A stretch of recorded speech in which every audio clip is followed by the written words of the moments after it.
si siang ada puto kana ko ipa ang yang ana ndawat tiongora apa ka ko na nuwan na kon bukan karikila kian te meuroin te kilipes akora bate te speak ako din Koraba bereses ayay di kay kakan meruro yan to ko sa iyo ay inora nataura di telidan ta kaitar kundi sa din natin manakarinig mayap mama Honorable Tesi area lampon telidan ta kaitar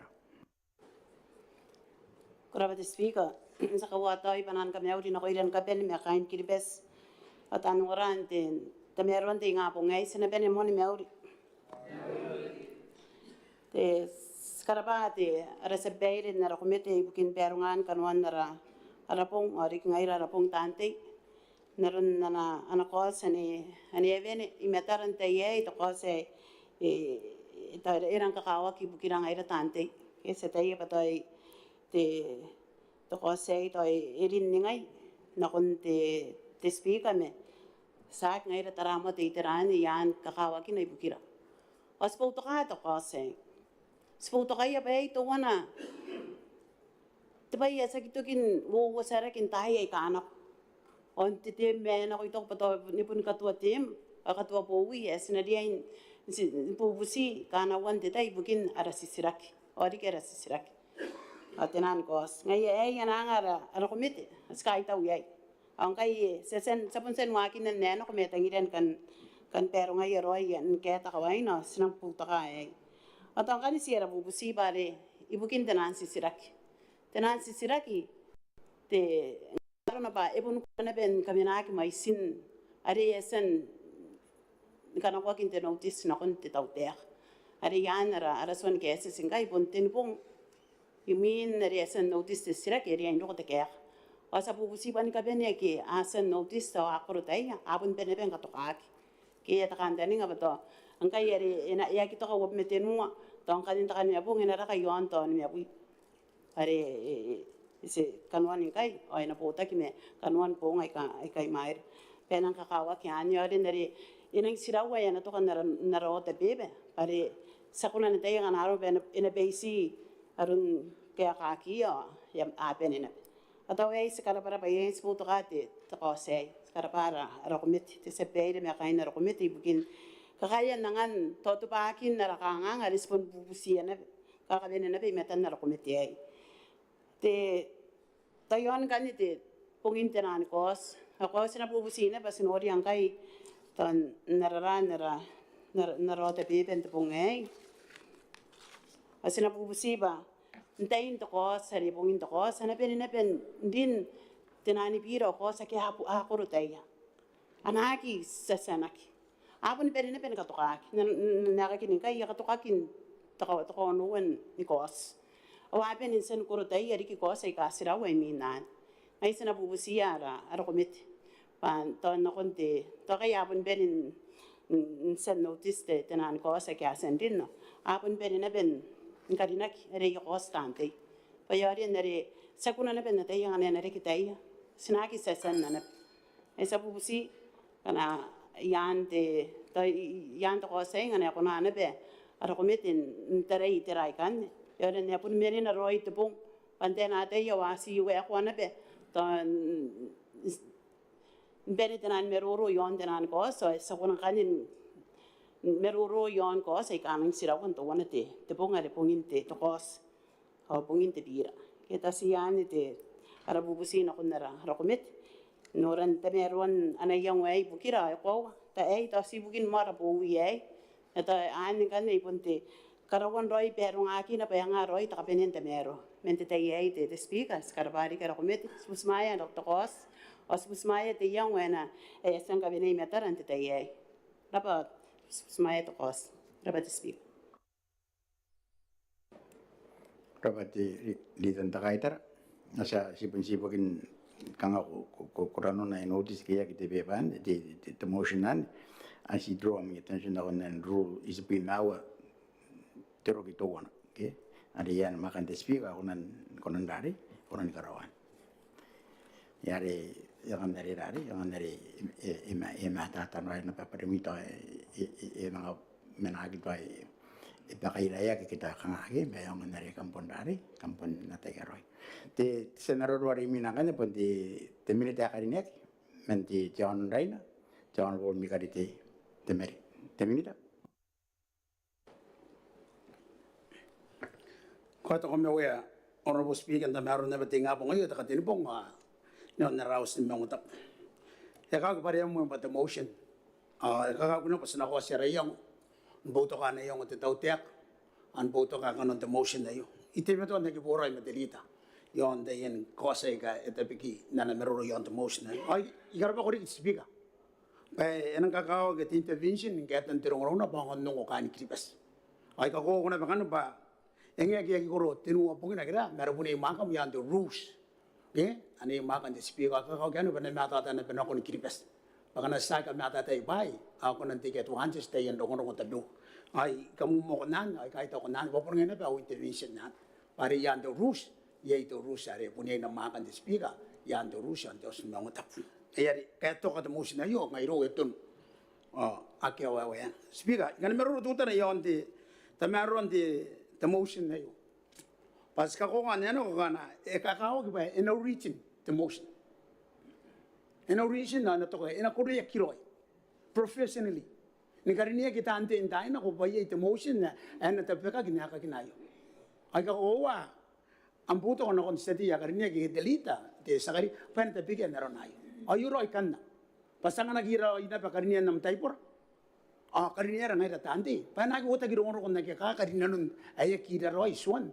Jauh sih mengata. Kaya dia roi. Angai temen na inang puto kaya. Inang puto ka roi kan tetapi kanan temen ngapong ayo. Iputo kaya. Kaya ang karinia ni roi nangana. Apo nisna. Honorable Speaker.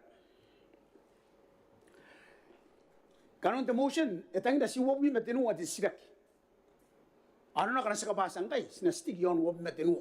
Sinago na ni dano kung mebi. Kiraw. Paran kanon the motion.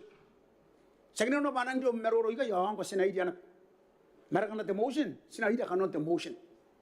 The motion tangyan na ban kato katinipong. Ano na ko mo dayen cost. Ngapen. Dayen cost. Dayen na batay na retiyaw ano. Sinamakan na ba yan suan jauh semangotap. Kanina pa rin jauh ano wa. Ina par. Makanya pun kan di sinako. Pun na konon kan yan makan jauh. Basta na kisong kinabagay baka napen san na puro pa ni kapen. Ekor terpung-pungin na. Awaning pun bener-bener katokakin merro kinaki. Sakyan. Yey tesuan ni mangotap. Kakakaw pa sinairia. Asa ki panan temen na. Ana kanaira kikay. Speaker. Ibuto ka tiyaw nga takatinupong motion. Tayin was. Ari ata pa kenga ya sa buto kan. Eri na to to pare pun kanuan. Tipi pa ito ka asikarinia kiyay. Asinang na pa karinian te buto kan. Nanaki makarina ki pa ito buwa. Ari ya kay nanon te motion. Speaker, sinori ang ganda ba angko Friday. Tayin sisira king kapen. Ay nanon te motion na yo si wop metenu. Akana wop metenu ena ira ki wop metenu. Yegi buto ka ngai mebu. Ena su yon wop metenu yon kanon te motion. Ako pa ni Honorable Speaker, yang no kata kaito. So far, mandiri kiano ko. Okay, ira kayo. O peri sisirak. Ya kayo tiron ko manda kaita rari kon agi peri sisirak. Apo ni peri sisirak ki kaira kiti o akayo. Ay kara pa ko na Speaker pa upun kagyo rai kanuan ano rus tiaw sinte. Ani ri tana ko na anakaw paran su ko jadi kin puto kan na sira kadugya. Ay nori pa ko ira rai nanon kanon tiaw sin mga tapo ayo angay temen ay ka mo ko. Patamen hapon ka pinupakati tay. Dati nage na out of the question nage buto paya mga karikitay nga pinubuwa na tay ti tawteka amanin te putan na yari ikaw nga ay tanan ta puninay paya ti metuan at ako kauringan na ba buburo na ba ako ng assistant speaker na enage ang nga na ba yatay ani mga karakina tok sugo na kon di sisirak papunan ikaw nga ako meong to ngoray ora pa speaker Honorable Speaker, kan ibu dan nomor royo kan si buto kan di temusnya ya ibu to kayo meron noon ko inang kakaitawan na ba ang intervention pun kagyo kan on the rules of procedure non tao sa parliament. Karaba kahit tatari ka kahit to kamawi. Ay to guys speaker. Kurapa demeta. Jadi Un point of order. Yeah, a point of order, the leader in the Kaitara. Ora ba te speaker isi kan keta kan wan numero ro are ya kapuria te kabarana kwana te milita kariniak kan ya pun wara karoi te toko so te sisirak ina raka yon wapi metenua yang ai das kawini ara yang pa ina dia in to ni mewi ane te yang sa kawini na konera komit isi kan kesa pa pun toko yon wapi metenua sa wapi metenua Hey, Erari. Tawan nakakawag pare yaman ka puro-puro ara meroro. O yon ganere to kos pa nakesana pasagi menunod man eben me wata pe na meroro wakin ka pen kos sagi ato kan to tabe mena dia into ka to tabe be ka akuro tay kora pa te speak. Kura di rin Kaitara. Are samaro wari minakan ne ponte sati yakari kita banna may meraki ang wuro manata yentake. Te sati yakari ne. Kasnda ba speaker imane waka ipun watamo ya kame unai neki imon mato meraki na ai meraki in kapen open taru wa kanya para na ko speaker kain table memo mai kayo ngai presidents woman minita tinita da kaitara tantin kapen ai pun kain terus mga tabayo ai morari na kaya ora jan tayo kana pero mo ni meuri ko ibon kan tira ke speaker pun apa ngai teman na yesan sa babai entrang ko ayo entera ko ayo inon ten the party ayo ai tau ngai pa yang kali ilang urang ka tayari sa babai aso ko tito komite ai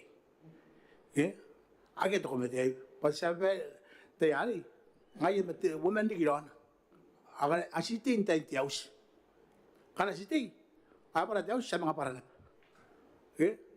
ai sipante ayo ay po nang isipaparo nga giro ite tiaus inte ay may minta tayari kin tayari sa babai ay wait ako pa kupuno din nga speaker para ta kupun militar ang tayari sa timan nang kay militar di pun speaker ng tayari punan kuray pa ebitak teswa mate ito pa ay kantakin na pa ito pa skiro ay kay tinang kay ito pa pero nga giro ay yage te pero nga te komete mana ko kay kita ngayon kon tayari si tinemen ang kana si babai ngayon masati may beso sati akan nag may pana kana ka ngai te buwin tayari ano ba na kaya rarawis okay na pa kang ara tayo sto siya nga nagbas na siya buwi siya takataka na ba mga pun kang abun to komete nga para pa ay si takataka wa kaya rarawis wala ta kaya na siya man ay nga nga iti ako komete gi pasa buwi ara ko peli ay nga yan pa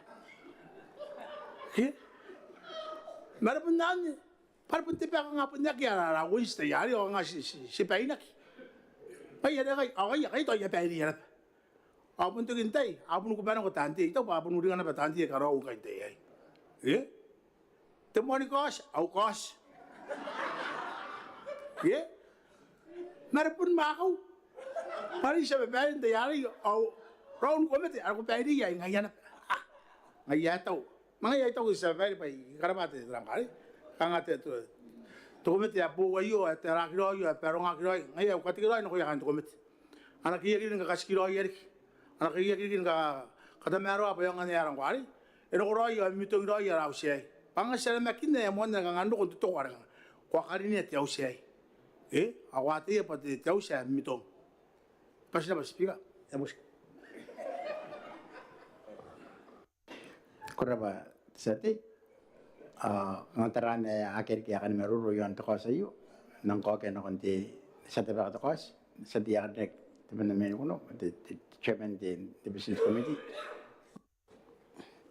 kaya kuraba honorable speaker ko ya kai tau ya kaya sen meruru yon te na kos the business committee ang tayo mo naman yun te preses kahit tawa na pauto ka na konti te ko sa iyo na itira tawtek kahit tawa na ba te tiritan te kahit tara naroon na ba na pauto ka na konti te ko sa iyo te ang ay camera urori te militan te Linux ang kahit tawa na ba na pauto apun te seti may merakay te men na honorable monata ai kai tau na ben nana poutok nana te kana ben ni kau ngana no konte tra te komite yo ako yang te yei te peka sen beruro kena ki yang ta naron tra te motion re yaki notice ai to pa ko sen kaya kan te speak te bugin kan te mai sin ta sisirak yang are kang sibuni yo pa na rare yang ngira ka yon go metenu te mai sin te sisirak te takani mepung ngato kan mepung kanga ara minimum ono bui meruo mai sin te sisirak kang ane te ara minimum ngai da mai mente to bet kang si stak teran makana ena konan dak ta ane kan ena konan kan te taipur karawana te bugin ta emotions ngepun kang si sikarika men job so pun si wanu ang kai mai sin ta emotions ai ka notice gia kete ngana ye di ya ai emotion tanti me akan sikarika men job so pun si mai sin kai wanu mai sin te emotion to pa ye emotion kan te PACS patokan ang kono ang ay na to kay ya emotion na kon te takatini pong ano ro kangasiya kan te emotion ito pa to ya keri te tira te meruro yon yung kan ay konan kaya ka ya kay tawir ka nara ara commit naron na yung ni kata meron na kon te hanawa mi pong tantik sa kay tawaron na ya ay onore yo may ay ko ay kara pa yung amirik na mi poto apa sinapat speak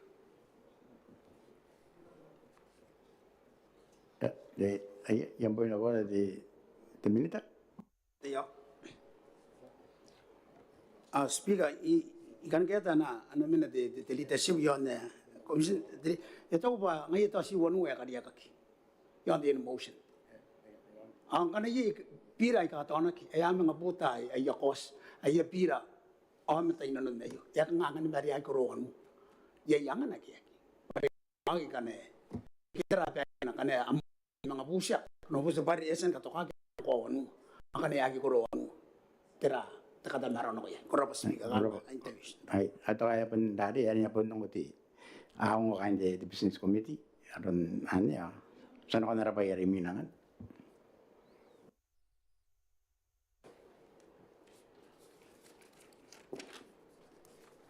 Matinakin tipida at the magistrate. Amendment bill water nga wo menemo.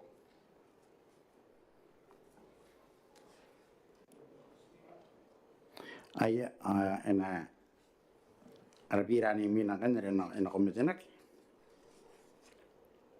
Ay te sati may tratin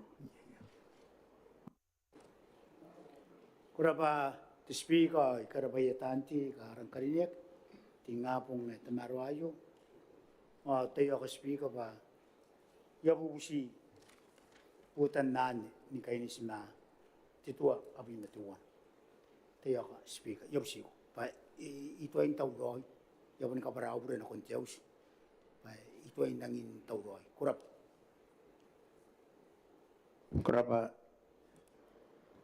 Tesati ang butag mo ati kumitenak hindi birayo ang karo ka mga di titayan ani naroon po niya meron rules. Sana ko narapay rimin. Mon marakan tipida at the Constitution Amendment Section 51. Water nga wo menemo.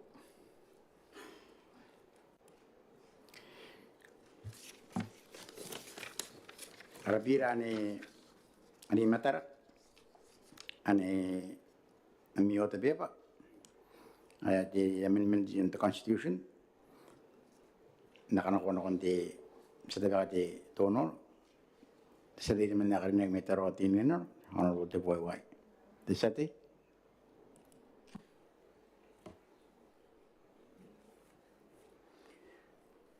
kurapa sa babae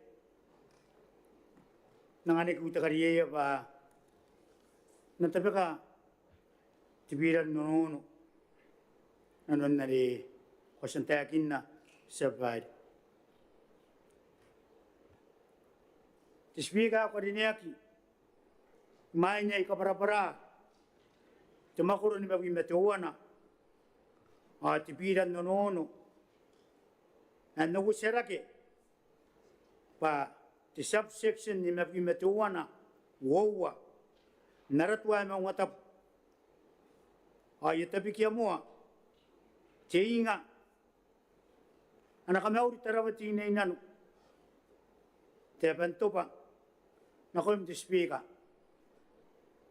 na koe nera presidensi a karineak, te ka women presidensi, mininta mataanti, nara mane pa ayo, o taan nungra. Nanatangira, te uea e meu, na nei roro te tamni e roirui, a ndita ki maa roirui te pungai, te speaker, a ia ka ngai. Kamna pani ni mauri. Te speaker ko rineaki, i kurei ni kong rai ia,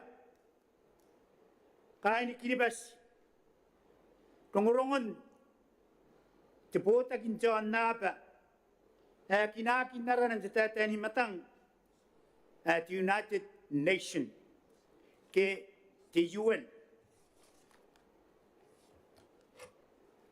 Mai sinnapan te an napa, aki ase ni kai te UN te sababaide, o te pupua ruapui me te nua. Man te mai sean te sibiga, a mai si aba, a kia muan nai waya, ka tien wen te UN, pon apui meruaiwa, tai anap. E muan nai waya ki, ka tien te rapata te UN, te ngā rua bubua, apui meruaiwa. Arina rungkan te sibiga, ta nora, aiwani pui ngai, anariri ki nuaki, te rapata, te UN.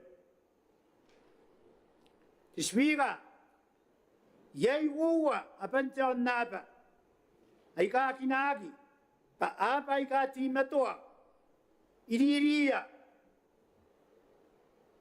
ni po win te UN, pa te Vatikano, ke te Vatican City, a Palestine, ke Palestine. Yanon te UN, ai ai tuana rapata, ai ataki narana te speaker, te council an tararua, ke te Security Council. A mai sin napa, diri kiai wapi mene maua, ai ka akaina te council an te speaker, pun te pui mene maua. Men te mai si ane, te pui mene maua, ai ai sini maua, apa ai ka kinaki, pa atima toa, pa kain te kaunsiran te speaker. Apa kan te speaker naruna e taki, yai roia te maka ai yunus. Ai rana kin tatani matang, pa te vito pao. Yunus na koia, apa ai kan maua ai kai. Ni kawarere kia ni kaparaparaan, te makani ibukia kani kiribas te speaker, pawaio te kapota uyai. Pangkana ngai te seti yai tete, e po te koa sinanu, yon te pira, o mai sia tanti e ka te kai kai, angaun naman, o singai ai to koa te kos, o kana i ro te makani, ai puni mauna na pe te kos. Inge, ke woua te ka teni makoro. Awani te vito pao. Sabaire, apa ai ka kain te kausira, aio, ai ka iei rui e teka ni makani, sini maua. Te wana, China, te ka woua, Puransi, te ka tinua, Rusia, Inginan au Amerika. Siakan niaga, si ni mau. Itakin na pa yai te pui mani maua. Ma ai ka yaba, ai ka kain te kaunsira, ai ka te buina, ma ke ai roia, te maka, ane, te vito pawa. te moana ba Algeria te ka woa Denmark te ka dinua Kurisi te ka aua Guayana te ka ne maua Palestine te ka noa Panama te ka anua Sierra Leone awai Somalia ko bravo speaker siwanua bukin jongora ye ka uwa me ka bravo ba ya pun tona mona tita te ya speaker te mare ben me ngota ka bravo te speaker ko rineki ayong kan niritakin ditakira mate UN aritakira ma apan sinaniku ma apan tebetebek ndebetemba tibi nawa tengaru abubu abu merwaiwa awa para kiribes eliki pakain ti UN aroran diki pakain ti UN inte pongane matiridikiane punata aika nauru atonga maisin apan sinaniku aika yesa para kiribes ndeita ki mangaia mentengaru abubu isibu merwaiwa te monte risina matayai ni karukuame tiridikiai wabui menemewa pun tibubua maisia te spika ko rineki kiribes ya kongura mentibuta ni maisiane te wana yesa na tautaka se Jeremia tapai mentengaru abubu isibu merwaiwa na kontengaru abubu wawi metuana ndeitaki metipui metinua metinipui metinua tep anatau teka tiato kabarau swiga nato ngari pa yang orang turu al mata takiribes anatau teka tiato tianaki mentengaru abubu dua pui me wowa ni karoko tengaru abubu dua pui metinua si wowa na diki ese ni karike tiritaki masito wana tiata anatau taka tiburu sito mentengaru abubu dua pui nawa ni karoko wowa tengau tenua tibuina na diki ese ni karike tiritaki na duaiwa tiata ese anatau taka anu te tong man wapui atenua na kon wapui te pui mane maua tiriki sabai ni karike tirita ki na wapui mai sua te sabai te tau taka ayo ai na tau taka tanis mamau man wapui te pui maua na kon wapui mane maua antiriki ai awani wankai na ridiki ese ni karekea te mais tinibui teba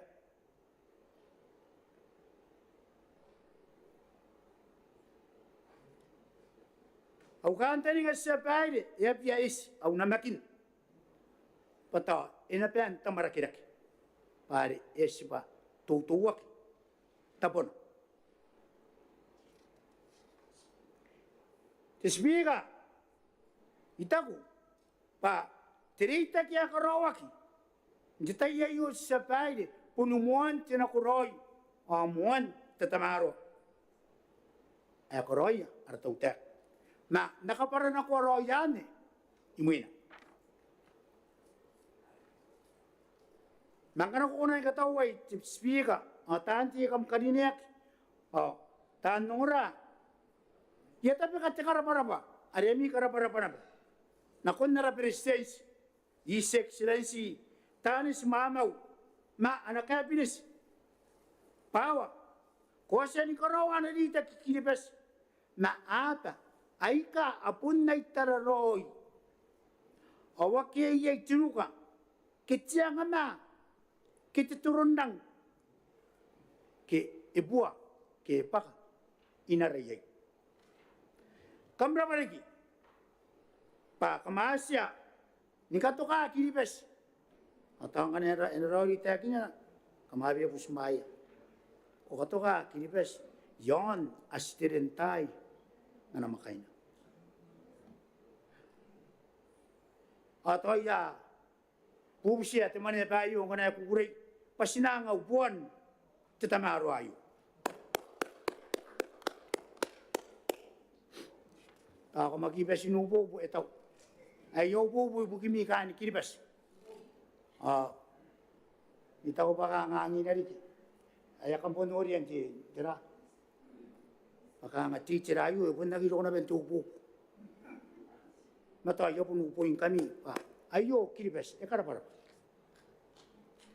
Tiswiga. Awayong ganda kaparaparaan doy.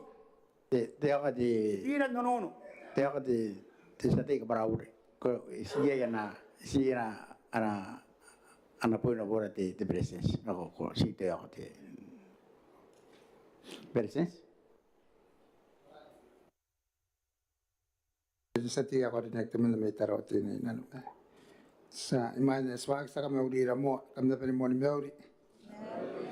Isikatayan ketchup na naruro mestarati jono no konti constitution na tapos na kanga pa kami na naruro po ko sa patila ko naruro yon mesata ko po naruro yon the constitution na isotara ako naruro ang kayon ng biyan the salaries and allowances and it takawuan kiti diplomatic men napakanga starat kanun de pungay me yang na sotaray kaparati po ti sati pas katayan follow up patirang kaya ako meruro yon me punani uwa kanun di pungan na napiran ni pa sa constitution no ti salaries and allowances nakangatarano ako meruro yon ti to ampira di kitawan ke kanga me saksangan no ti speak irana po bye.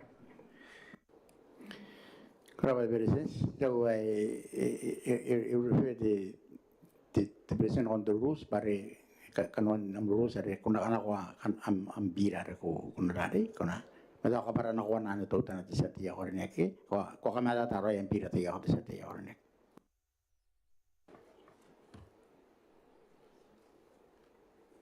Igara ba swiga ti presidents pa ipunto ka ra kinanu. Ay pun ko wa nariyay ni pun katuruan ka tiri-tiriya. Na yakabara pura pa ita kung ay pa tiri-tirin na ni ani yon to tapi bare ko si makabusa. Nantakatuwa jata yayo ay akangay. Jono no ay tapi kiera ke. Jono no yon titua e mawatabu. Ti section ni mapui matewana. Ayay ti section na buwan na karinna ari natapengkan ni kapara-para. May kapara-para mo ang kay. Terapata at UN. Awayar kong kanya ng kapara-para ang kanya. Awunono ay po the section ni mapui matewan.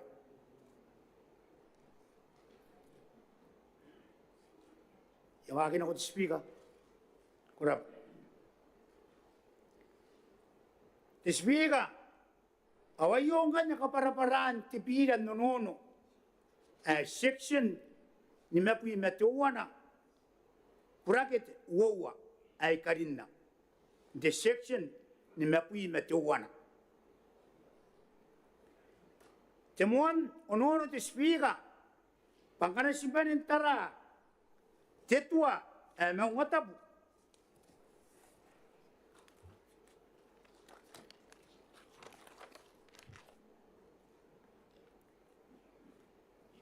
titira ni pa ayay. Imapui matuwa na ti section. Titira ni pa ayay. Tinipui manimawa.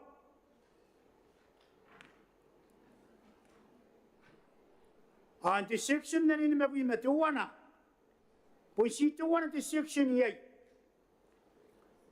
Ane kaangay tatani matang itisbika.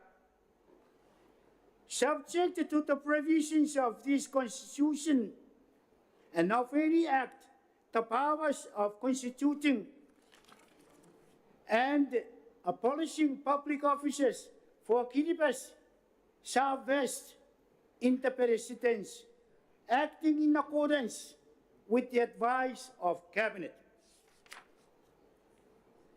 Ay bukia ka ni Kiribati sa kangay, ni kaini si matitua mga tabu, o tuwa kita biwa, o kapata ni makamaunan, anam makurita tautaka, ay kataya ni public officer, anamin ataya ni maka akan ni, idon te presidents, mena ko na te presidents, ni koroy maka akan ni, si may muin, data kina, matikabinas.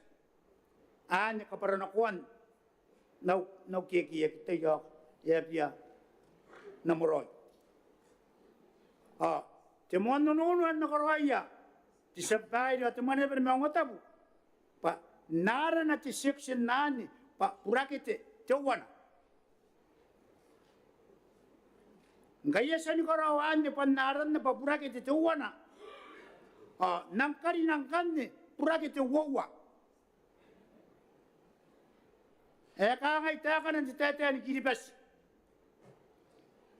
Ni kaina si Mara tuwa mga tab. O tuwa agitabiwa. O tumaka ni kapatan tirita na pensinaniku. Emena idong te presidents. Mena ko na te presidents. Ni karawa makanaan ni. Si may muin. Data kina mete cabinet. Mengen naan ni. O tiapa. Ari narita ki matatautaka ni Kiribati. Eriyay, tawana, deki namatana, manikaina, tebota kirisa ni kaparapara, ti UN. Tekawawa, inariyay, deitaki, na ata, akiatin na toa, kinaakia, patani irira, anabawi, ti UN. Naroon na lisa na bantay kiniatakan. Tekatinua, apa ay ka a free association with a United Nations state. Nayaron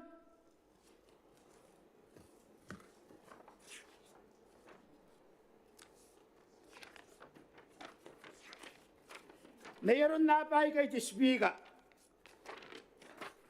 First Marshall Islands, Palau, the Cook Island, Niue. Angko akan yapa ikaranagi, Patinan Free Association. Apa ikakanga, yay lekerekia mapa, akia kaina ti UN. Tekawa ti speaker, at umura. Tenan, self-governing territory. Mayroon na pa ay kan tipe-tipe American Samoa, menayan anatarurua, the United Nations, America, French Polynesia, menayan anatarurua, France. Guam, menayan na natararua, Amerika. New Caledonia, menayan na natararua, France. Pitikan, menayan na natararua, England. Tokelau, menayan na natararua, New Zealand. Awakan ni, akan tinaba na wonono, ari ekonara tauteka, data ki mangaya. Tiapa, are yaki pa kayan, yesen de kinamatana, o ekaina ti yuan, tayo nga tauta sa busiko, ani kanuan ti pira. Tsaka wawa, itim na to ay kinaki, pa, ti sayira buwin, ti yuan, ani na pa. Tsaka tinuwa, the free association, takapanya, tinan self-governing. Te swika ko rin niya kaya tungora. Itiri-tirin te karindin na po. Pa. Te maka ni karawa ki tirita ki mapansinan ko. E poi siku inano ni pain te presensi. Na tor siniaki bukina. Ke siniaki ngukan pa enarita ki mete happiness. Ay mga siniaki diki pa enataray kangatayan atakan naron nariyesan ta kini.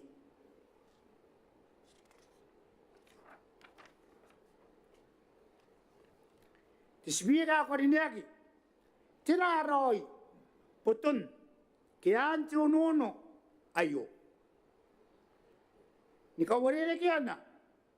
Ke ni ka matata na warere ka kangay. Pa yana ki tipira ayo. Ntis tiriyay atukwo. Ke titayakay eriko. Ibukin katurun ni payan na para kiribas. Tuwana enakana mo rawaki. Tirida ki mapansinaniku makatain dikian manuan na para tangiraki kiribas. Katira tuwana ti sababaide sinagi ni kinakiyay awaki at temanna inanon teman ya bayo kitemanna ti songura nakakivya pa matanaki ni buon nasim te sibiga atemane ke ngai su atemane iboni karawan ni piri loya on karawan silopaya on karawan kineusia pa iturun namata ay tarana kaya ganaturun namata ikarawa te kapusiman ay karawa te rita yare ayo ro yana pati tau teka inakarawan pa ni piri loya on karawan silopaya ay biya kainis maputo ni kaantani nga aki esen tekini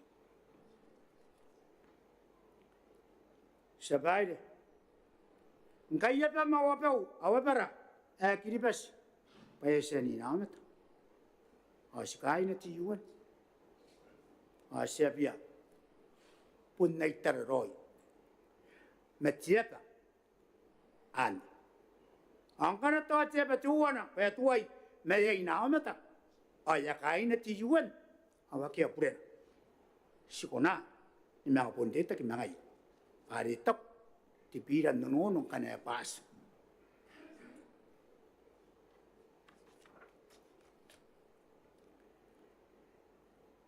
Tisbiga ko rin yaki. Tanan ako naan, tayo ka, tiyaman niya tayo. Pan nakarawa, ni katiri, tayan rungurungo tapewa. Ay ka, ako sinakuyo. Nke, enorak au piran nonono tayan nonono ke tayan katamaro ay kay tispika chungura pun na yaw nono ke aya katamaro tukorak ay ka pita ntipay nasmeruro akin aki au pita ngaye may na po ay karapaya ay ka ay kampasin dapa pa kam nora unono kam kaminia te katamaro na kuye sabaya korinaki awayo temuan no nori aria kukure insipaya na ko imtisbika ana ko intemaner ata ko tunonori ayo ay naging tamaro. The Constitution, na po yung nantatanimatang ay mga reyes itutan. The Constitution is the supreme law of a country, outlining the government's structure, power, limits, as well as the rights and duties of citizens. Awai yo te nono ori arang tamarua. Oi na biskiroi akia purena. Ma te speaker e kaila ki mata wano no na kon te taka kangai outlining the government's limits ke e raili ni kangai e katiriaki ke e karaua ki ndarangaki sian te tauteka ke tokin te tauteka an ya nei pamungin tarana entero ni karaulo ai pia pusimayaki au kaparanako anang tapikia te takani sebaile pa yai siani makan te tauteka ai yai nos inanon te tua no ngatap ani otau emere anna karauteka te sebaile kana ikuna nana te section na te bubu wa pi mawa nti tere ni pa no pi mawa nara tua no ngatap angkana spontarane sebaile ai punturu pa ekoro siaki te tauteka ikan bukindera sebaile e bonnaki kona te tauteka ke te mane pa yo ko metoa ke ni bisa kanon 1 2 4 te wana o au te makoro wan kan ni kurusiana na wono se paile and me pu no te wana te ro ku wowa e kurusia te tauteka na e kona ni pitaki sekiakan are section 1 to 4 e ponna kona ni pitaki a ponnaki a ponori angani tanti e ponnaki kona sinabare ni mate ai na ponna kona na ni pitaki ma awono se sapaile e kwawa e matua na ngenki e matua ma kona ni pitaki e poni kona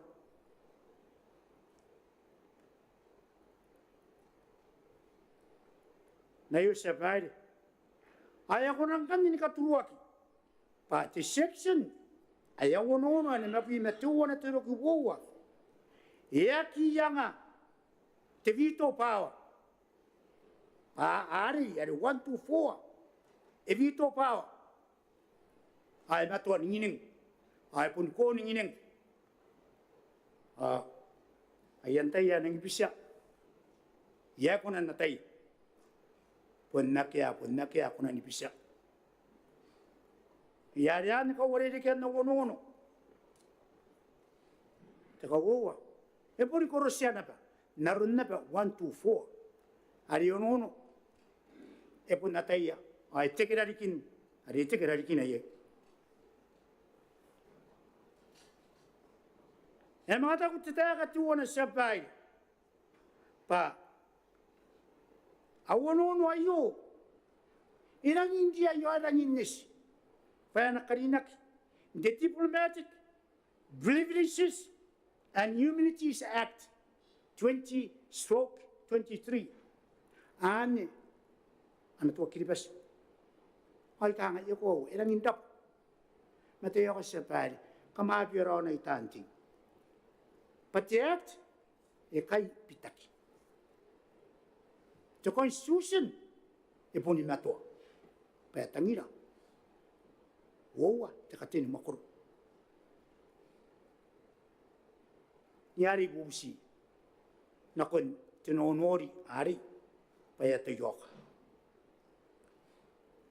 e mga takuri ki te taka te wana sabai pa na pondo mo kiribas e ponna ni koni ni pitakin te tua no ngatap ai ra pan ata yok pa yabia pusmaya ke pa no kuni ni ararita ki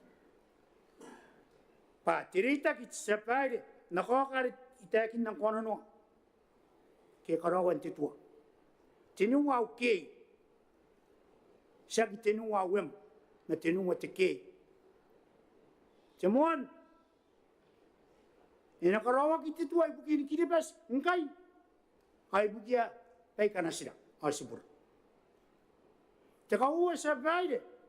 Pa ina katanaki kiribas. Te kaua ni kei. A te katenua. Ina kai vene rawaki kiribas. Te katenua ni kei. A kia te emu iei. Sa vaide. E taku te kaua. No nori. Pa. Te tipulu mea te ke te reitaki. Nā pensinenuku. E riai ni flexible. Ke ni mannen. Ke ni soso. Pa ane. Puna na choice. Te politiko. Puna urine ni na ngai. A kamrine i ka ni kiribas na ko iei. Iari e riai. Ni flexible. Ai riai na ba. Ni marauro. Nga sa pare tayo yaka yapo no bubusi. Pangai te man na topo ni kaila ni kabani. Sakita ni rapera. Pa inaungo unuraki. Pante tayo iyo e roko te tau tea kayo. E unuria ni kangai. E mga roko te tau tea kari uina. E na mga unuria ni kangai. Tayo yaka yapo no bubusi me tena rin ano ay. Pukini kiribas. Ya kawa kiribas. Ya pia. Unuraki ngana tayo pundi ay. Iari, ikarau taka na kontinu onori. Ai pia tayo ka te karau taka, ilang ingles. Ma, ia pia, tayo ka na pusumayaki. Ia po ni kawa kiribas.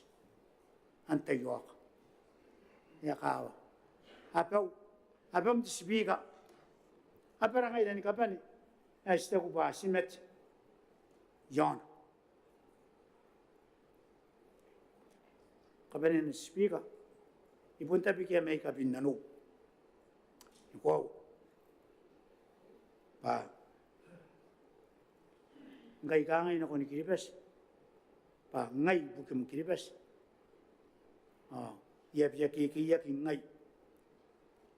Ni kona. Ni pay na tatakaan. Ni mewakin na. Ni kiki inanon. Ngay. Ibukin kiribas. Mentakakan iti spika. Yabubusi tapekan. Awonono te kalindin. May main na itabikia. Punia yonono tapeuwa. Katamaruan. Awonono aneveni matamita anti. Ikakam kadiniyak. Yay tapeuwa. Awani. Kanako pasido kon takawo ni warawari. Kama tayo yabusin kami na tabikirak. Mentakakan ni yabubusi tabikan na ubiran nonoro kalinakin mepuy metuwan tirukuwo. Ayron na ni kangay ba biya pusumayak nanatangira nanairoro na to ba sinana Apun sinara, ani Maria, te Mauri, te Roy, te Tabungo. Kam dapat taanti kam karinek, ora pat speaker, kam dapat taan ngora, ate ako speaker, yapsiu, tapi kan awonon. Korap. Korapa sati, asen mo mitakos pati bira. Nanon no kondo suami ngotap, naron na ni makuruyan di te cose di miota beva. Ya kana kuate te meroro ya. Te presens. Kaya de tautea te presens, section di danes mamo. Koraba te speaker ko rin ya Daisy panani ngon kameu na ko mi speaker makanam typer tilitan ta kaiter ay tanjin kapan te common business minute ay pun kain na para kapan may makin na korre ta pueran tiray no Christmas di tag makantun ay pun kain kilipes ta po kaya man ay narawi kam na panin meuri Era pati tapekan ti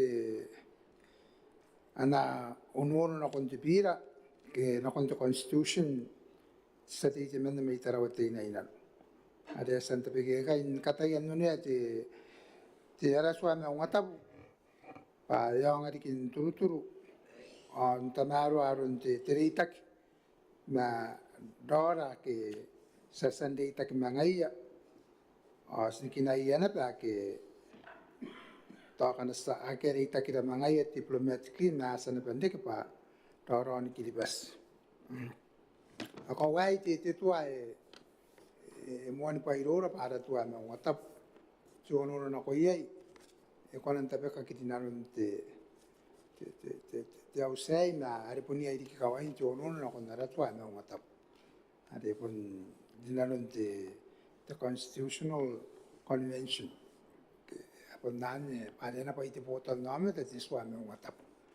Nga kita tau tayo kaya na ilo na mais, nas tau pa sinura di ay na skonan smusmay ang kay demuan smusmay ito kosa ang mga tamaro ay ito noon ba kanta nga pa sina karawat itak na arapotol namin. Kamatata aron tamaro ang ito kosa ay payang na yan ako nakauwan wari-wari. Kan terade na te potol nam ta bare ai ya natua te tua me ngata ana pai te potol nam ya respon tabe kai banaran busmaya te kos nana ai roiri ibu ina kan ka te me to akin te reitak arun ka para akina ani esan ka para te sati kangen taran kiribes pate ba ai rorona taran be kiribes pa te iroro irurang ay kan kibes at pa ya mon to kakawa kinarakati sirian kati matuan ngang ke puni iroro kinakin te iroro ante pepa ke te nan diplomatic relations na iyaina pa idora ay kasaki kinayan te pepa na hakamandi ki barorora ke dinarun pun kanga te itak mamanangan tayo kikin karo ko tayo kai atri takina pa iro ya arate tapon deiri ya ke skonan kana ko ya na ko ye angaya ilang kakao kitira kanga ando ito kos tiba kakao ke ando kos ay enati meto ana deita kikilibas na pension na pa ay ka ako koko ya de bali tapi ki te sati ya kadinek ibukin kanga tuwan ito menari tartaray kana ako nan nuniag tituan ng watap ko na andin to pakanga ti enakinaki ti roro na apa tapiuay ka ano ko nan ti pakanuan na raswan ng watap na si tawasa kami kakangay ti roro as karoy na ti sati sakangay ti aratuan ng watap te tua tapangak ay sipanin karini ya apan kapan aketi te pas sipanin iroro na apan kapan kana to ye ipai kas konan ta itian iroro ay kapon konan nunus akan na pon konan karawa kiti nanun te poro roy na aki sakirang kanga tangiria ke recommend pa na karawa kiti nanun te constitution na era parun te tabekan na anak kos te sati pa nari ka nakampun ng orana pa nakapara-para eksitaray po ngay kay pare kay pitaki pitaki may ikatayan kami na pa anti roro ay inati man nakitok ti kita po niya yabat tapi wanchon na pa ya po rin ipakokoro aron tirita kimangay na ikon kamatata na ko inan ngangay ari po the government of the day na kaning kaya isa sa kay natawag na sakina itawta ka tabiway ka ako lang nakikinaki ro ya at tabiwa ang ay skinay basta meto ni roro mangay ke arate ya kana ari iriya yon tapo kan tirari ke sa napino ko may pare tiya pa na pa po ni kinakin to na pa to wana tiya pa ang kaubay ke ay nang bubura ibubura na pa na ni bubuk ang ayaan sa tiba kakawag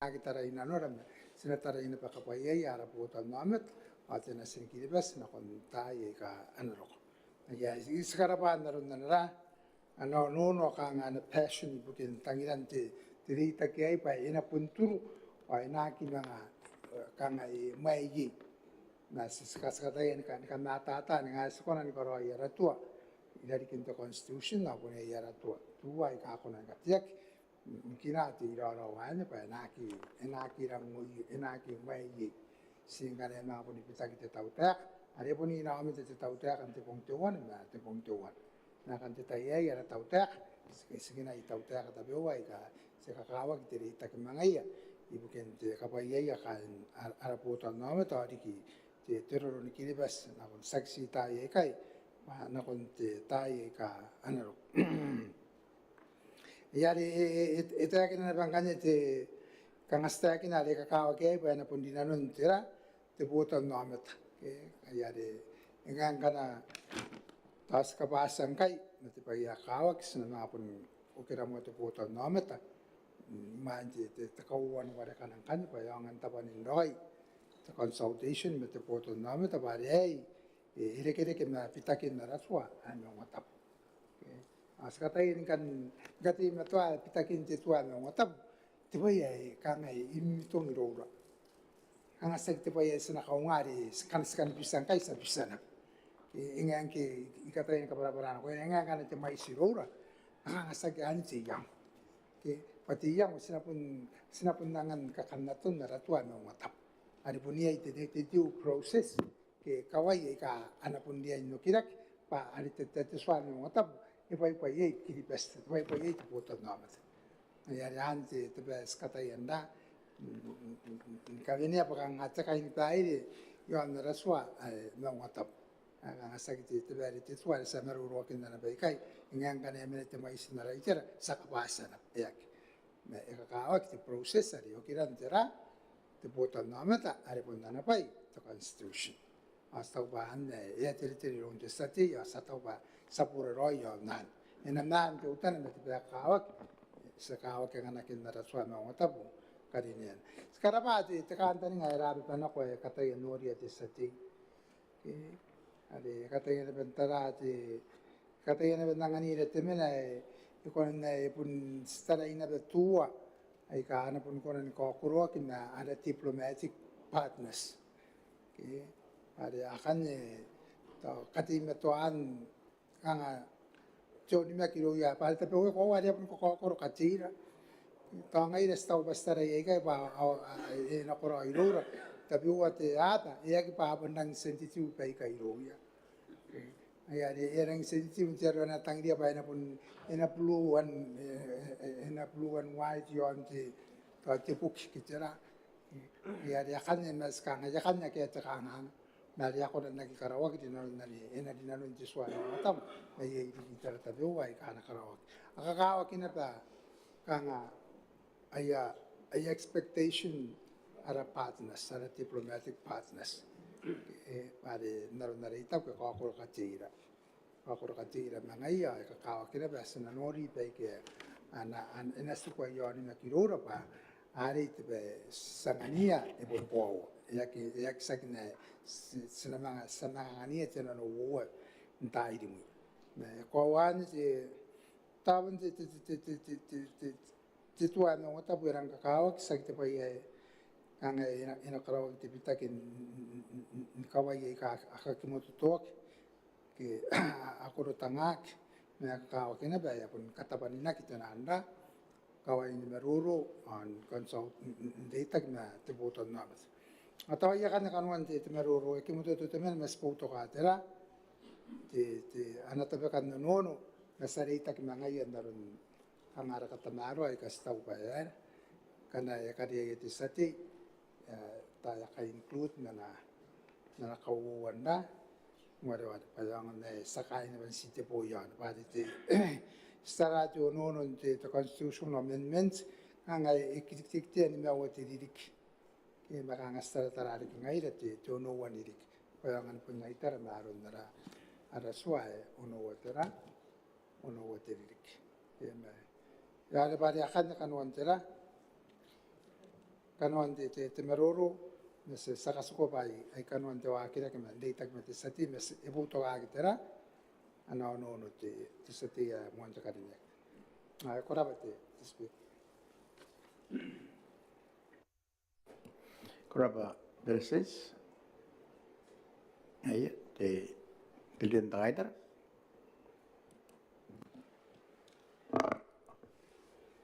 Ora ba te speaker. Kakawa kina be si sangara. Ara iang yon kanuan te bira no na kondera so me ngota punera nere sente be kiete se te akari nek te men me. Tera te ina. Songora na pe ana kaya ka te tau te aka. Sanga i tau te se te nang mea tāta kanuan ana rana no ei. Ai tau e nang rawa ta ana makuri e sen koroi bukin na nakatauroi. Kata e bibi tene pe arun to ara me roro pa a sen para pa te pe uai ana ra te pe kan na pira e. Te tapun sinakarau te aka na kon te sate.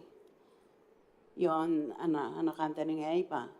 Tante te ei saki poroi ni yang ye mengai pa punto wana bukina naron nere kanga e to kanuan ana me roro te berestens pa sta pa tenan no ai ka to yang ai ka po naron ne punna ki ang kai nara swa me ngata to punya bukin ne ya punna ki te te ye ente dain karawan nara swa me ngata ai kai ana mo ki rek botan no meta para swa me ngata we se te ya pare bun karawa ki te meroro e tāpanga ki on kiribes ndanga ro po ispi me sua I mai ne ka pataki ai sinang poroi ni yon na kandani ngati tau te kare tari ai no kira ki mot potan no meta narun te nan no e to ene nang kura te bitaki na konte te wa ki es mena ina no tawane te moan e to saki nena nera ko wa saki nena te sua me ngata e te yang e rang te mero tai bukin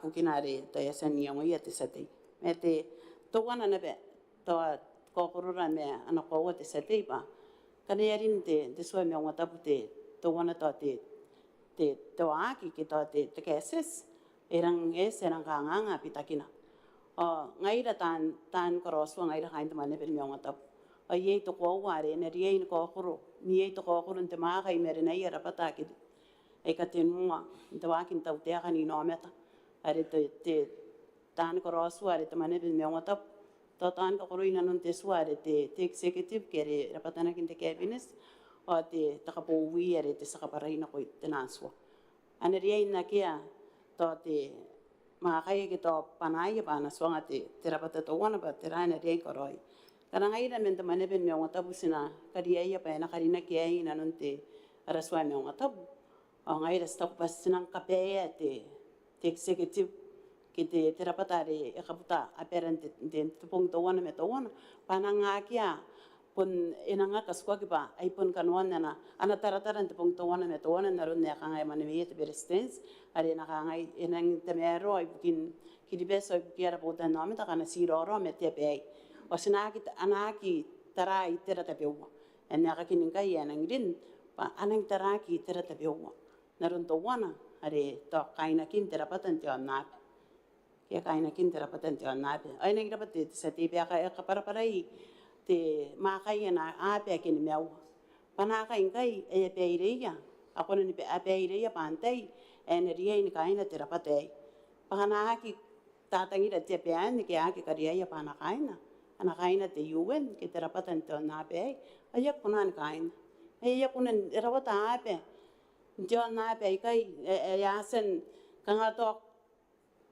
to ka kai no ko to tinan rapata te a pe di mo kanga na bupura kai ki to wana spona te pa rusa pon to wana te be ina non te ra te be na bupura te Soviet Union anche e me na ko te rapata ai awate ya pe ka ai kai no meta o isso mento ki do aki ai pari gai na pe ese te yanga era wata to ne ki merena Rusia me Ukraine pare Rusia pun tawana pe papun ye na pe to meta nan makoron Ukraine te bewa pa ai te takanga jo na pe pani ye te nan rapata te bewa to wana ne ka kin Kosovo ke ere kanga makoron ko Yugoslavia te pe toana e pon sen te kina pe ino meta. E ino meta e rawata na pe kina pa e ino meta. Me te pe Serbia e tangira Kosovo be na ino meta. Ororon Serbia Rusa. Ai te Kosovo e kunan kaina te UN. Papukin na Rusa hari ye makana re te vito pa ya kunan kariya. Ke to kana stara pa le taina to ngai te permanent observer meta Amerika tana pun kariya pena enerik pa pun kain te UN ke na o kai to patinan ko wesenere intare pena ka pe pein ara tau te akare e ka puta ki di besin te tai to wana me to wana pena ka ngai antai eneria ni ro me ngai re ro kanga yan te to te ano no te sate ye o si te bo me ina nga ke no meten ki di bes ki te tau te pa antai ere peiria te rapata ki ni mea ua ki e veto power and the Security Council and the UN. Ai ka yes kona ni roro me ngai. Ki andai ya kana amena yani e tararua. Ai e ngai esi kokoro ni yang ye. Penerian ka sko te executive me ki te tau te agare ka puta ki bes me sipangana. Ira wata kanwan tabin te tau te agare te executive ai ki makurun te soe me ngata. Papuki nei e pun kinaki patera tapin te terapata e kaputa ki bes ki kaputa te petowana te tai towana me towana e te tau e ta serara me te tau te ma corona re te executive e ya ngai ana kawak pa energia ni ai no metan pa ye kuna na ta ki pai ka kuna ndikin jona te pite to ne ye ma te pe po ke yang kai e tara Europe e pendo te ta yang ato asa ka dai ba era wata ne betera kanga te tangiran te ino meta e angani kana sakapeya ki sinan ka bera tau tera pena ki kunan kinai te pe wa pe kai angana ro na pato wa pe kai ngai kana iroro me ngai ara tau tera o ngai ta nang tawa ta ne beta ka pai ene re kina kunna pere ki bes ki to ko puni ya beta pe wa sa tai ena kanga ena ana kaina te UN pakana saina yak tangira te pe ani pe ana kaina te UN ya kuna Puritan kana yak tangira te pe ani pe ana kaina te UN ya kuna France kana yak tangira te pe ani pe ana kaina te UN ya kuna ke te Rusa kana yak tangira te pe ani pe ana kaina ya kuna awe ya sa ki tangira pe ina ka pe yak pe in ra tau te pakanga enang tataningare tera ya tokna ke ngai ya kaina te UN pa kuna re mon kaina te UN na wan te yere amena ya nam terarua ispangai ya ko kuna ni ro ngai tai to be enang me tata te tere ai ya kanga si saktangiria be na ena ka be ek pein te executive yan te swami ngota pa ane na kawa te tai ye ta to e ka bonga na te sete bukin to te meta na kin na sim ki hawai enang kawa kian meneria inte be beire na sui toi merenen ta karu metenas me to ta karu ngai na taratar mengai yan tenan karinen e karinen na no e o si te bo me sa ki ta karu nang mga tal ena mga ngorai ria te bimen pa ante ye enerien tarai pa na metan ne bukin nasu atau erang me tata pa senerien karo roi tara arun de suami ngota pe ko te suami ngota pe ta penien ma karo ire suai on ne per nang kanganga e ka kina kon kana ko kina kon ao kuna rien ka suai tai bukin kai na kin te UN da ka wa kina pe ba ante yen rien kai na te UN yan swande ta de suai ta banga ki njana be ke international law ye te suai le san vene mentanga ro pote no bi mete no te Montevideo Convention te sua kanga e para antei e konen taraki pa tepe e no meta ke te state o ye yo bai en ka kawa en taraki e an ko e ngai are ta tare te UN pa kana ko sen asen de kilo mai kai an kan ko konen din kanga tikira puare mere tikira puare te UN ni men tani pe peire ye ka amaka roi kana ke ya kanga me tebe ba tawa ake ya unia ki mengai ki terang kan ne to konan dik ako aki kunan ka buana ma kaya te vito pau me kai paia nang kakawak petai ina po kana bete tera to te rongorong yon kaina kin tera pate nang kakawak kin to na pe kana ko ara kana ko ina tera pate yon kanya ni kanga ya ka metuare are ngete tera te state mesa kiai kan wan tera te sue tapanga ka buana kin to na to wana ina re ni ai apem am territory ina re ni ai apem me ko ino me te ai te ko ino me te ai ta ka wo re ni ai am pota no me ke si te be wa ka kaina ke ina re ni ai am pota no me ta ka te nua ina re ni ai am tau terra e maka na be man ke na mon wan am territory an am tau terra pun ngai ya roi pe pe o ta kawa ko ko nang kan den ra ndei ta ki me pe ki ta be wa re a sa na ben ton de ki roi te ta ka dinan na e ngai yang kai ya nga the diplomatic relations ko ko nang kan ndei ta kin te ro mere nen te pe e no me to wana me to wana awan kan ya na kon kan ni te pe to wana te tau te ka to wana me to wana ai ta ko e nang ka ka wa pare ngana ai ya be ya asen darak pare ki ro ye tenan karinan nei kai asen satisfied the requirement ibukin kinaki ya patenan state mangkane aren te UN ang ko anere kanga toite kame tuana me imponarona te UN sak ngai ya na peire ya pare bukin ye te makare te vito pawa iro ya abe kin meu nan ma yek ta pyangak pa ya na ko yang kan na kai pantai ya akari ya ante ya ena ko ya ngayare ina pa ngaya si tara iterai ka yo ina rien nangana kino metana ala tau te ka re ta ta na kan to bong to wan metawan patera kentai ena iroro me ngaya ena wo ta ka paia ite na kon na pere ki bes ki kain ki bes ito kwan te paia na kawa kin spangante te tau te ka to wan metawan ngaya nen kai ani te kanwan me roro te speaker ito pangaira apere ki dipes na ron ne to ite ki na dipestens aki ara kai di pe ki nga sangi dia basinari ki baro sinai baro ne aki ara kai di pe friends ni tuna to an nga terate menente the foreign policy ki to te kai ni peire ibukin te reita ki mesinanu ku nga ye tase senwa ke me moan en karo kwang kai yes sakakai ta uri kina konte te sadia kadiniak nana yang nang sirawo ibukin te tarakin te terato to no na konte te swai me ngota ngaida tawai ngana kanwan te meroro ediain karawak ana karawaki roia kain ki bes pana peire me ana ngaira ara yang te bewa karau te kana konte te sati kina no ei te tai ei pa se koro ini yang ei ya te to ko man wara kan te pira para pa te speak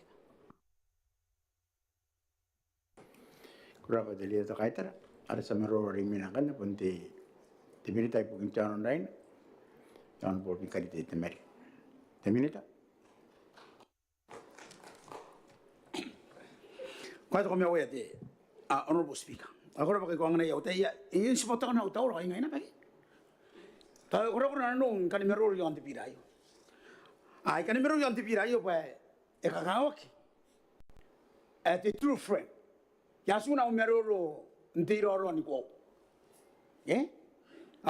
tiro ro ni ko wa na ka para seti ya te bikia are ko memba ndi United Nation ki ko mena ina non terapata ana bota ki te ona kanga ikimeri nanu de yang yo payara sinaka surua de itakira ro in ko mena ke mena ina non te UN itaku pa kan ro ya pa e kapitara ngana ko manang kan mam de itaki me ayya kikinaki ina non te UN ai ko wana te ka tirita nga friend to all and enemy to none ngai langkan ni kiribes ara friend ngapen kain te UN ngapen siberen ta tangria na ke kinaki ren te UN oscar ni yana awanya kakawak Ge? Ma tibe ina taraki I yaki itimato ne ki poroi ma na yango terita. Akatiri ka me abu atino rapare iro ngai kanga yan teringa amtai kana kori ki bata cabinet nge. Kota ude ko sangira paterasi na koroya. An ngai kanga pasta mo me ko sangira ngai pa sneira ko tekin. Ge? Kangan nautaratar. Ge? Ako sangira pa sinagira nanon narita bigia ti sa tabi ka te ko seti. Pas na puri baida ra baida. Ito ang ganyan po kairuan. May isteso ngai. Para teo sa te pira teo de maungatam. Ena ko kinakonto bontat namet. Siguro ini yang na. Sinogira te bontat namet. Para ngaya katia. Ngaya ena kaparina arasua. Pasinogira te bontat namet. Kote ko maneve yan tengaro po isipu mesua. Teswa neti. Ayo kira kita bontat namet. Akan sangira pasinanga kiri urua teswa ne. Ekaro kinda ngaro bo isibu mesua ekairu angkat. Ekairu. Sirinya penengona nurua. Mesinari na kona bete bota namat. Amane tunu na roi. Sita uroi ngai rangka nurua. Ame sina mga consult de bota namat. Nakon na konang sangira pasaka biak yan ngaro bo isibu mesua. Asa agrona pen bisa. Ekairu angkat niat. Ante ya tau tiak angkai terus tokona metokona akan ibita to constitution. Ngaya bisa meogira te bota namat. Awan kan nekali na tun. Ayar ka nga yiki boro ay niyong meta kaita. Pasta ki pirina ko menti yang asinogira te bota namat. Me ka kau benta pe ka gikai. Asina ka mai ye. Sa ta karu yang kai pariong mo kan kiribes. Ayar kina ba yete ni monta ni puni meruro ireya. Pa wara ti yang ayo. Era ari kiyaki. Na yonne na mo makaki. Pasta kina no pasan mo maroya. Asana ko na ekakawa ki ko matan te bota namat. Awan nang kanya kakao, tapi kia mo ikay, ngaya. Ngaya te tau te ngaya executive, sinabusimay. Sinabusimay. Nakuna kay na non rangi tirita ang suangira, pasinag busimay. Pas tau te kamo ngay rangay. Tari nga amtay. Akan ako kanto ko yan, punto ko yan ang may kay. Mga kakao ki, karinian nanon pananti seti ya kariniak. Asin niya ki meron ya bota namat. Ayon mi kina ki meron ya bota namat. Ay ino amatay yan, tapi kari ataw. Paharian tapi kini jauh semangat apa yo. Angai dengan di executive yang kai. Awas musimai. Me kapara-para di presens sinogra tu potan na. Awan ni roing kanna. Semang okiria. Mate sangi rangkai ba. Ngai tapi kas tang toko ya. Angai yang kan tapi kan yang ngai nang kipuera na pawar. Kakao kita meroro ikai. Ate ini meroro rio meria tandi. Puenan toa. Kan te kadio yang. Mate kita on potan ka metoa. Stampanna. Sinogira te bota namet. Awan kan yeki bora ini yang meta kaya de takai tera honorable speaker. Me tipe kakao ki. Ante irora ni ko. Kakao ke sinatara na te meruro pa ante irora ni ko. Ang iraw ni ko. Ani men inon the United Nations. Ani iraw ni ko. Aga si member. Sinapen to pa yan aki. Ese te ka enemy tunan. Papunyek ikapin kay ribay kiribas. Ikapi. Ngi te kay tera ko kay ribay. Ko bon nuro ko bon kay ribay. Kan se ko ki tay video clip ari po ipay ring ko ande de market. Apo nuro te kay ribay yani yus. Awatang.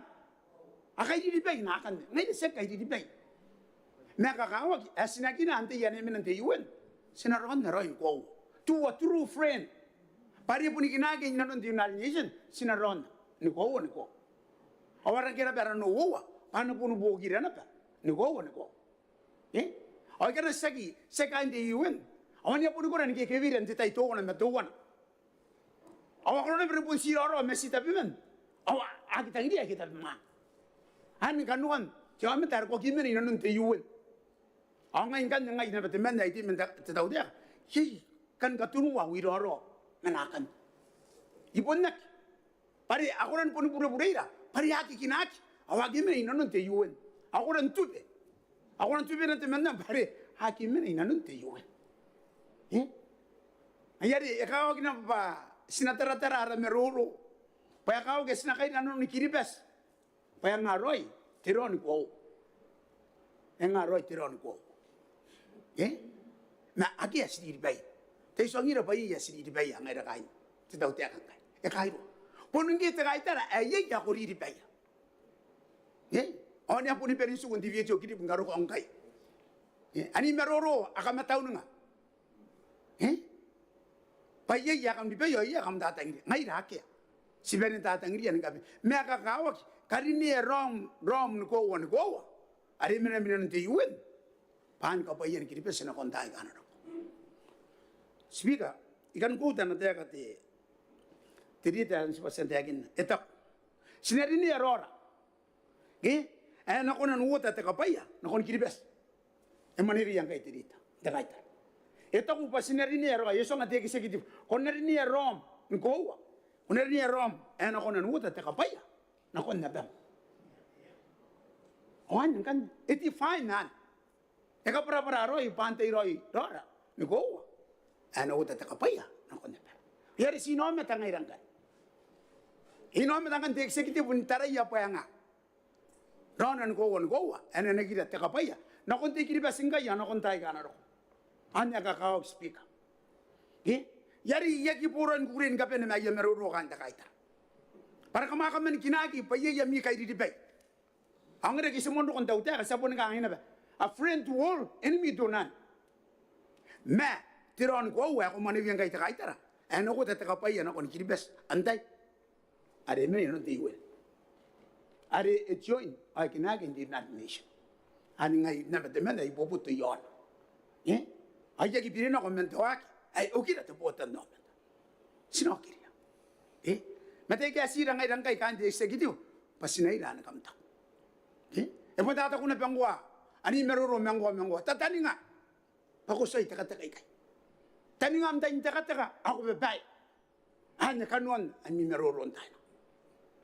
Ayari ta una pa yaki kanikan na yaki tun amerurong kai kona ngani dapat terasi na karai na doran gowa antai ano ko pusen te akin na bangkai kona rini rom owo ta kapaya na kon kiribas yari tau pa inoyi tirongorong dameron ngai na pun na pun doro nugo pun na ngana itebuah nana saina Nana Australia, Nana New Zealand, Nana Antay.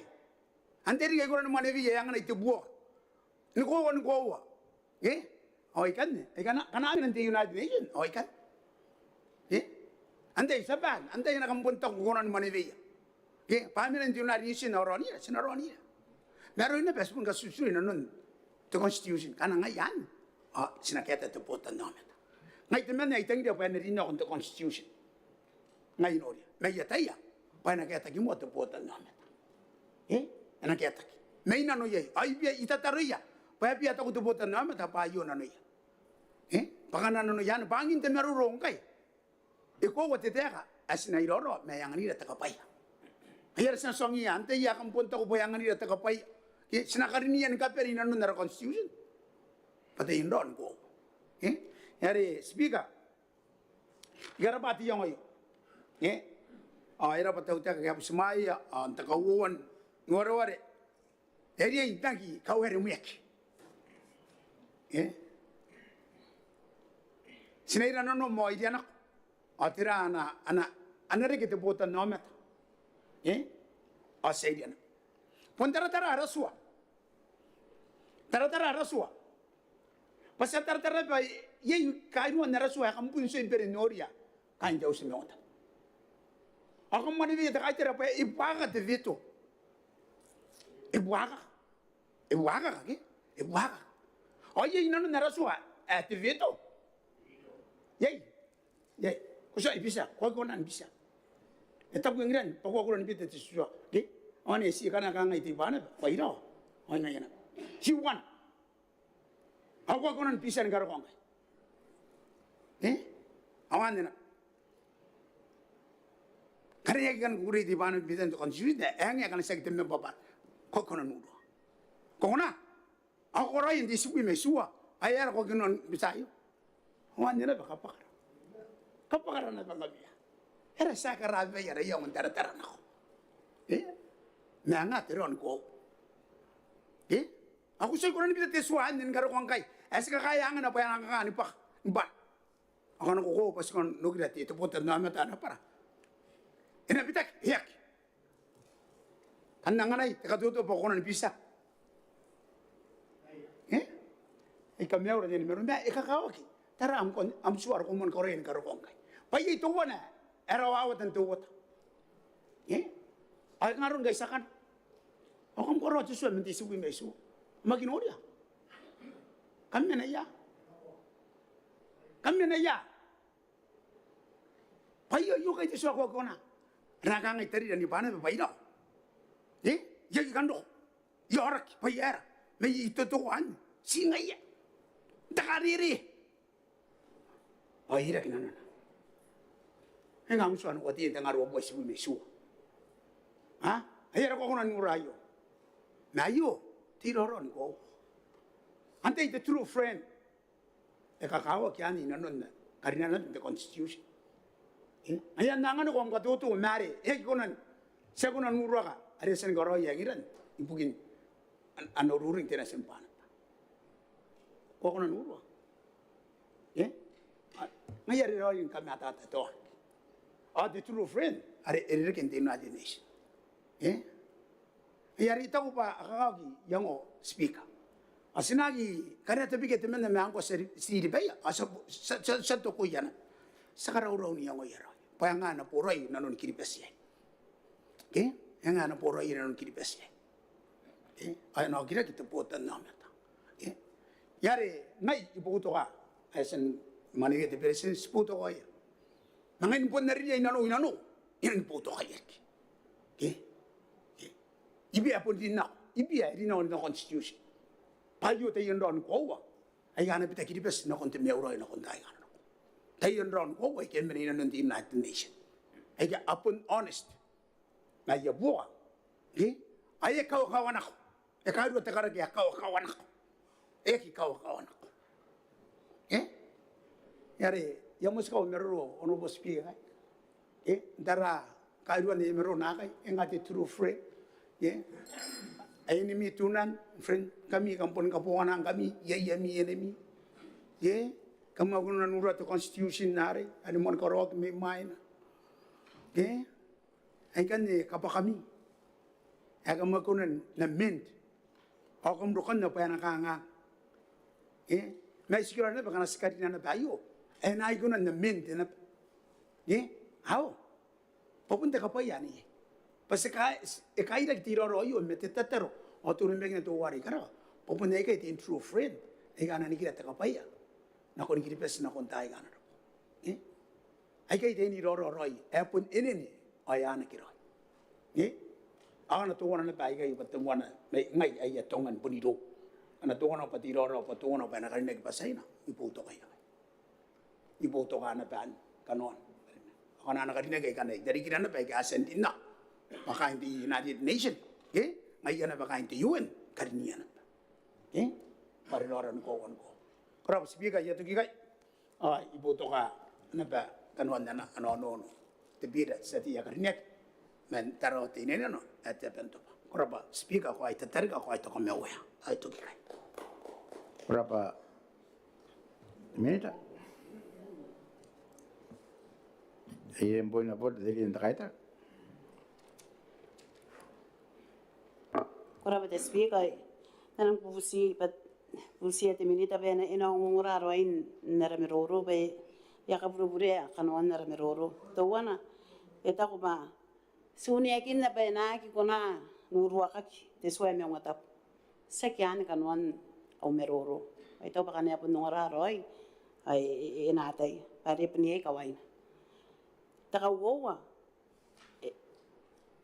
eta ko ba sakai ru ang kai sakadaya to tante ki te tau te kita ko ba era ta pesina ko si era ko ang kana po roi me ay ko te me na pun te ki na ko mere akita kairo para spending ni no meta yan spangara patan ko roswang aira away te per ayan ang kakawa pe ni meta pe na ki BBC kanwan alam meroro te minita kai ka sabo me yapon BBC na pentay na ayes kakao kasi nagkakesi. Kurap.